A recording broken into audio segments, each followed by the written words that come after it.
శివాని నాగరాజు మాట వినగానే వెళ్ళిపోతుంది. ఇప్పుడు ముందు జరిగేది. నాగరాజు ఈ జన్మలో అతని పేరు అర్జున్. అతడు ఇంటికి విచారంగా వస్తాడు మరియు అర్జున్ని ఆ పరిస్థితుల్లో చూడగానే ఇలా అడుగుతుంది. ఏమైంది బాబూ, ఎందుకిలా డల్లుగా ఉన్నావు? ఏం లేదమ్మా, అంజలి విషయంలో కొంచెం కంగారుగా ఉన్నానంతే. అంజలిని తలుచుకొని నీకేంటి బాధ? బాబూ, అంజలిని నీ పెళ్లి చేసుకుంటానన్న మనస్తత్వం నీకేమైనా ఇప్పుడు మారిందా ఏంటి చెప్పు? అమ్మా అది అర్జున్ వాళ్ళ అమ్మ భయపడుతుంది మరియు ఇలా అడుగుతుంది. బాబూ, అలాంటిది ఏమన్నా ఉంటే నాతో నువ్వు ఇప్పుడే చెప్పు బాబూ. దాని తర్వాత మనం ఏమీ చేయలేం బాబూ. లేదమ్మా, అలా ఏం లేదు, కంగారు పడకమ్మా. అది వినగానే అర్జున్ వాళ్ళమ్మ సంతోషపడిపోతుంది మరియు అర్జున్కి ఇలా చెబుతుంది. సరే, నీ దగ్గర సంతోషకరమైన విషయం చెప్తాను. అదేంటమ్మా? ఎల్లుండు నీకు అంజలికి నేను ఎంగేజ్మెంట్ చేయబోతున్నాను బాబూ. అమ్మా, నీకెలా నచ్చితే అలా. మరియు అర్జున్ అక్కడి నుంచి వెళ్ళిపోతాడు. అర్జున్ శివాని మరియు అంజలి గురించి ఆలోచిస్తూ మందిరం దగ్గరికి చేరుకుంటాడు. అక్కడ అతనికి ఒక అందమైన చిన్నపిల్ల ఏడుస్తూ కనిపిస్తుంది. చిన్నారి, ఏమైంది నీకు? ఇక్కడ ఒంటరిగా ఎందుకు కూర్చున్నావు? మరియు ఎందుకు ఏడుస్తున్నావు? నా పేరు పీహు. నేనొక అనాథని. చాలా కాలంతో ఆకలితో ఉన్నాను.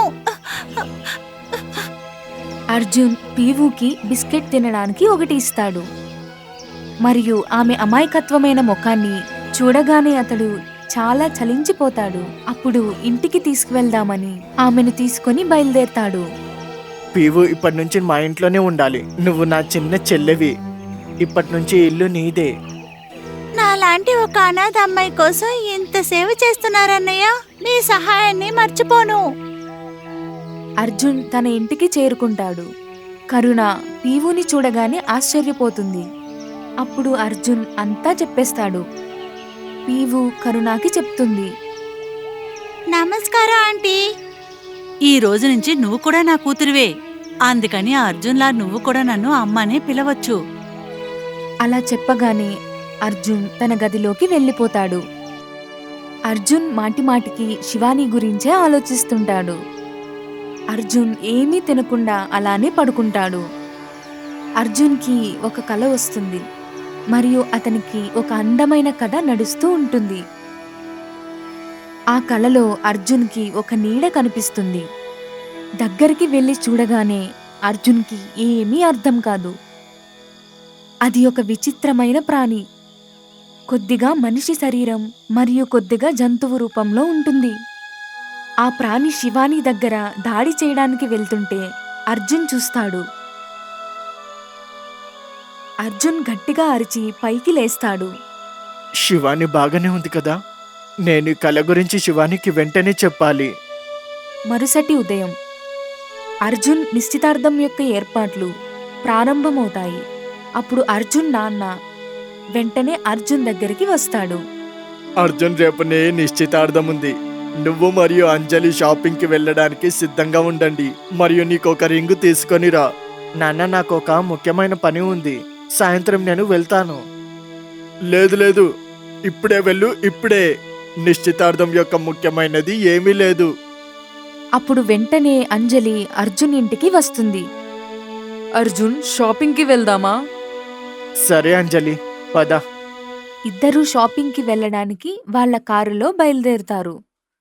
కాని అర్జున్ మరియు అంజలి ఆ విషయంలో వాళ్ళు తెలియనట్టు ఉంటారు, ఒంటరిగా వెళ్తున్నాము అనేసి. ఆ కారు పైన శివాని నాగిని రూపంలో కూర్చొని ఉంటుంది. అర్జున్ ఆ షాపులో ఉంగరం తీసుకుంటుంటే ఎవరో వాళ్ళపైన దృష్టి పెడుతూ ఉంటాడు మరియు సమయం చూసుకొని అర్జున్పై దాడి చేస్తాడు. అదృష్టవశాత్తు అర్జున్ పక్కకి తప్పుకుంటాడు. తెలియని ఒక వింత వ్యక్తి. ఇప్పుడైతే నువ్వు తప్పించుకున్నావు నాగరాజు. మరుసటిసారి నువ్వు అసలుకి నా దగ్గర నుంచి తప్పించుకోలేవు. అప్పుడు తెలియని ఆ వ్యక్తి అతడి శక్తితో ఒక నాగిని వస్త్రాన్ని అర్జున్పై వదులుతాడు.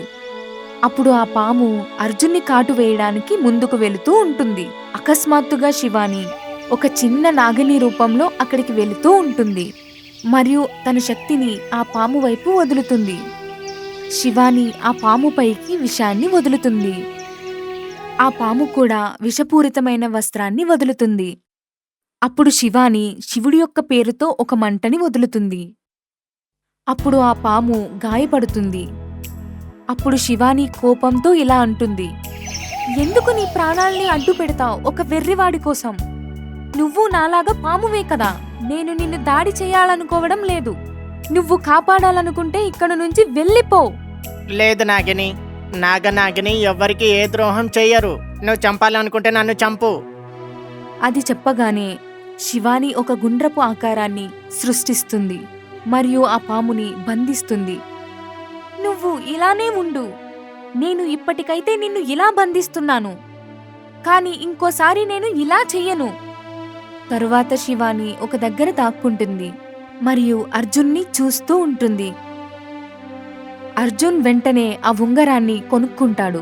అప్పుడు అతనికి ఆ అద్దంలో ఆ వింత ప్రాణియే కనిపిస్తుంది. అక్కడ ఏదైతే అతను ఆ కలలో చూశాడో, సగం మనిషి రూపంలో సగం వింత రూపంలో, అది చూడగానే అర్జున్కి చెమటలు కారుతూ ఉంటాయి.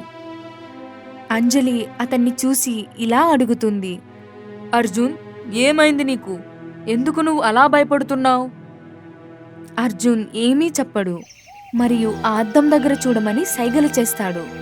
ఆ అద్దం దగ్గర మాత్రం నువ్వే కనిపిస్తున్నావు, అక్కడ ఏమీ లేదు.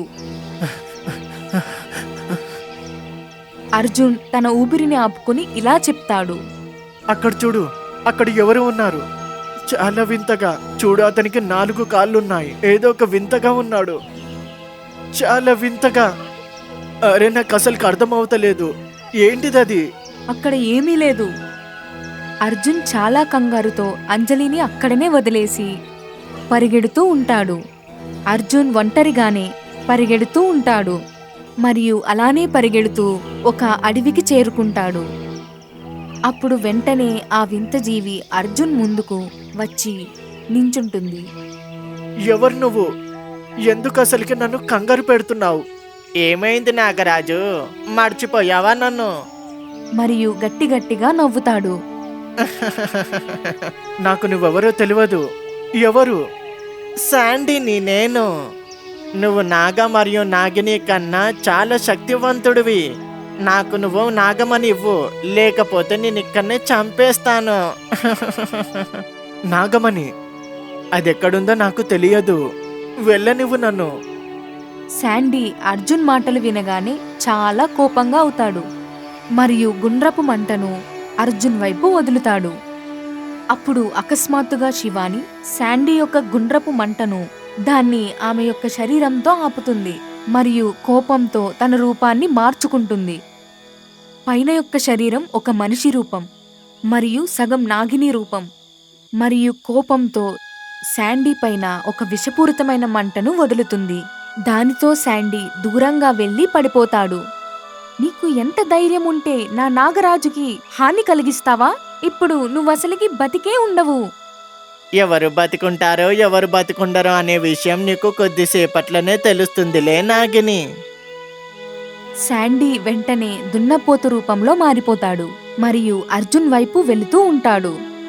అప్పుడు నాగిని ఒక రూపంలో మారిపోతుంది మరియు దున్నపోతు కొమ్ములను పట్టుకుని తిప్పుతుంది. అకస్మాత్తుగా ఆ దున్నపోతు ఆ చేతుల నుంచి మాయమైపోతుంది. నువ్వు బాగానే ఉన్నావా నాగరాజా? నేను బానే ఉన్నాను. అసలుకి నన్ను ఎందుకు చంపాలనుకుంటున్నాడు? అతనికి నాకు ఏ శత్రుత్వం ఉంది? మనం ఈ విషయం గురించి తర్వాత మాట్లాడదాం. ఇప్పుడు నువ్వు ఇంటికి వెళ్ళాలి. చాలా ఆలస్యమైంది. అంజలిని నువ్వు అక్కడనే వదిలేసి వచ్చావు. అర్జున్ అంజలిని వదిలేసినందుకు బెంగపడతాడు. అతడు వెళ్ళడానికి సిద్ధంగా అవుతాడు. తిరిగి శివాని దగ్గరకు వచ్చి ఆమెని కౌగలించుకుంటాడు. నువ్వు జాగ్రత్తగా ఉండు శివాని. అలా చెప్పగానే అర్జున్ వెనక్కి తిరిగి చూస్తాడు. అంజలి వెనుక నుంచి ఏడుస్తూ ఉంటుంది. కథ నడుస్తూ ఉంటుంది.